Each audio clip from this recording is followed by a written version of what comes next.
Where in the world is Mythra's kid? Seriously, where are they? Today we're doing a bit of sleuthing, a bit of detective work if you will, and we will be looking into Xenoblade Chronicles to try and find out where in the world is Mythra's kid, who for brevity's sake for the rest of this video I will be calling Frank from here on out. So, lay of the land. At the end of Xenoblade Chronicles 3, we were shown a picture of the cast from Xenoblade 2, sometime after the events of Xenoblade 2. Within this picture, we see from right to left, this will come back, Nia, then Pyra, then Mythra, all in front of Rex, who's just beaming with joy. Each of those characters, sans Rex, is holding a baby, which makes for 3 kids. Nia's kid is almost certainly Mio, since they did everything they could in Xenoblade 3, and in Nia's Ascension quest to basically tell you, just without explicitly saying so. Mio, in case you forgot somehow, was one of the main characters of Xenoblade 3, so she is accounted for. That left us with 2 kids,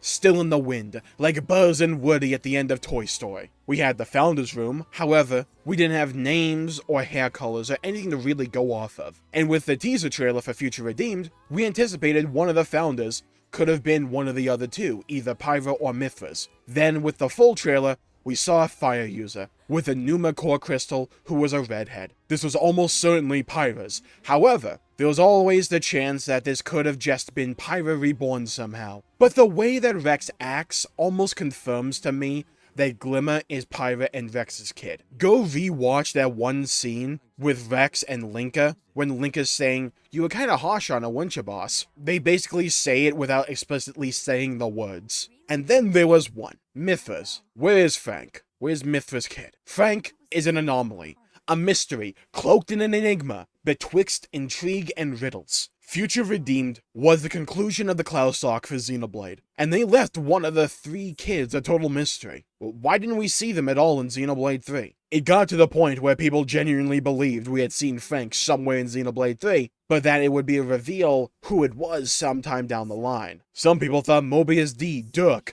could have been Frank. Some people thought maybe Alexandria, based on her personality. It always kind of felt like grasping at straws to me, but was kind of funny at the same time to think about it. I'm convinced that at some point we'll either get confirmation that one of the 3 characters was Frank, or that we will see Frank properly in Xenoblade Chronicles 4. Because, well, Monolith already showed us Mio and Glimmer. It makes little sense to show us 2 out of 3. This ain't a Meatloaf song. 2 out of 3 ain't bad, but why not bat 1,000? And it just makes little sense from a storytelling department to only show 2 out of 3. Like, why not Mythra's? Like, it could just be that we'll never see Frank and that it was just dumb chance. Or that they just said, you know what, we don't really want to tell that story, and sure, I just don't personally buy it. Now, let's grasp at straws for a bit. Remember how I told you to remember the order in which we saw those kids? We saw Mio first with Xenoblade 3, and then Glimmer with Future Redeemed. They are going right to left, and with each release, showing one of them. Sure, it's only 2 data points, but it's something interesting to note, especially since they could have arranged these characters in whatever order.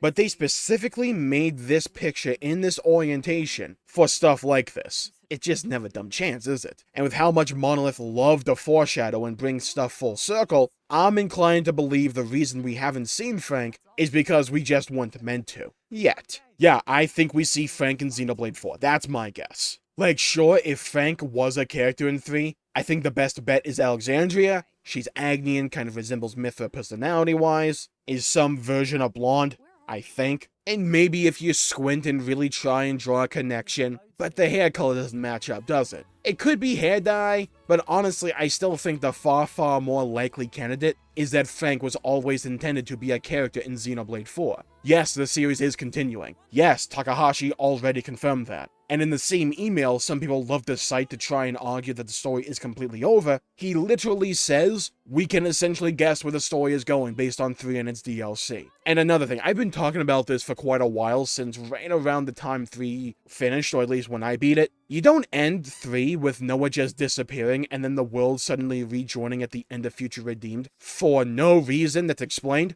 unless there is a follow-up coming down the line. Because if you wanted 3 to be the end of Xenoblade, you could have just straight up removed scenes and had it act as a more cohesive, conclusive end. Instead, they decided to introduce new worldly concepts and leave both stories off on cliffhangers at the same point in time. Like, seriously, think about it. You could have ended Future Redeemed without that post-credit scene, or just do a little flash forward to the start of Xenoblade 3 to tie those 2 games together. And you could have ended Xenoblade 3 with just Noah running off to Lands, Uni, and Urin at the end to go see the fireworks. You didn't have to have him hear the off-scene to run off and disappear. You didn't have to show the worlds rejoining, but they did. And honestly, putting the ending together like I just described it would have probably ended up being easier than what we ended up getting. Xenoblade 4 is almost certainly coming, and I think we will find Frank within. It just makes sense to me. With 3 leaving off on 2 cliffhangers, Rex and Shulk explicitly saying we'll see them again at the end of Future Redeemed. Oh, sorry, at the far edge of time. And all the times the characters say we'll see each other again or some version of that sentence.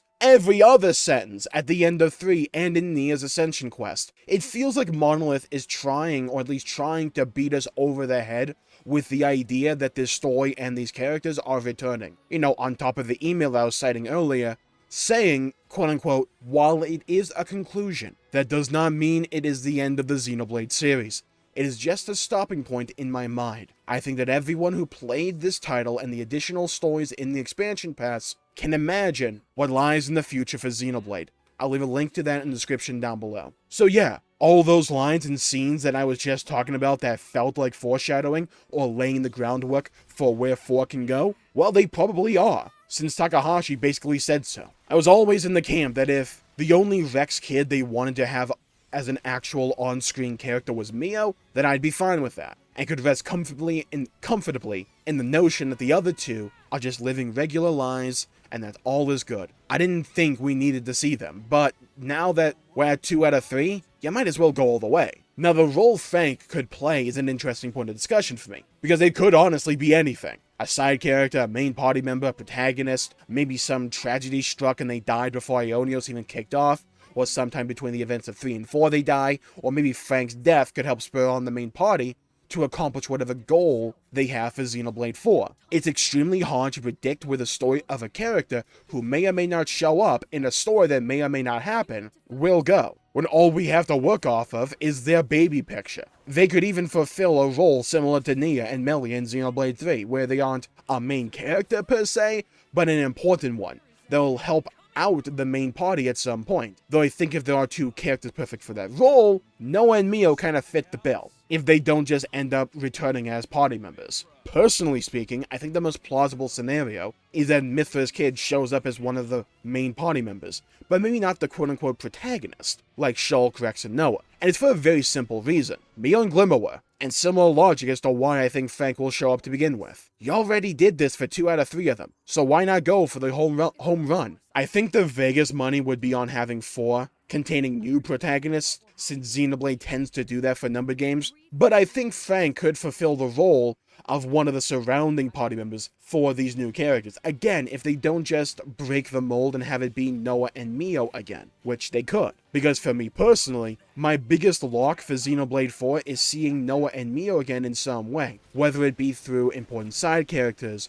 or as main party members. But at this point, and with Glimmer being Pyra's kid, I just don't see a world where Frank doesn't show up in some shape or form. They could just never address Frank, leave Frank on the side of the road and never to be seen again, and move on to a new story in the far future or in a different world. But going off the vibes of both endings and the words that were spoken, the fact they ended Xenoblade 3 with Noah disappearing, and Mio's last journal entry ending specifically with her promising that Noah and herself will find each other again. And no, I don't think Future Redeem's ending where the worlds join in 5 seconds and job done is sufficient explanation for that, nor do I think that's what it's supposed to be. Think of how Monolith have used to write stories, are generally good at. What do? What's their MO? They like explanation, at least for its main plot points. And they like elucidating the user about the mechanics of the world. And when you look at the stories of Xenoblade 1, 2, and most of 3, does the ending really feel like one where they just have that there to end everything and move on to a completely new story? Not really, in my opinion. It feels like an intermediary. It feels like we're putting a pin in it for now to be picked up later. It feels like them opening a door as to what the next game will be about. Don't believe me? Well, that's also what Future Awaits, the song that sang in the credits, is about. Opening a door and stepping through it to see what lies on the other side. Look, any one of these points by itself would be circumstantial at best, and still are, but where there is smoke, well, I'm just not going to be saying as I walk into the house that we don't technically have confirmation of a fire. Way too many little things are starting to line up here for me to believe any other scenario. I definitely lean towards the idea that we will see Mythra's kid in Xenoblade 4. The nature of their role is completely up in the air and up for debate. We don't know. I would lean towards main character, possibly party member, but we just don't know. But I definitely think there's smoke in that direction. So, I'm going to call the video there for the day. Thank you all for tuning in. My pleasure for making the video. If you enjoyed it, please leave a like and subscribe. It really helps the channel out and helps support future content, and I greatly appreciate it. And hit the bell icon to be notified for when I upload and stream in the future. Stay safe, have a great day, go play some video games if you can, and as always, I'll see you all next time. Bye bye everybody, until we meet again.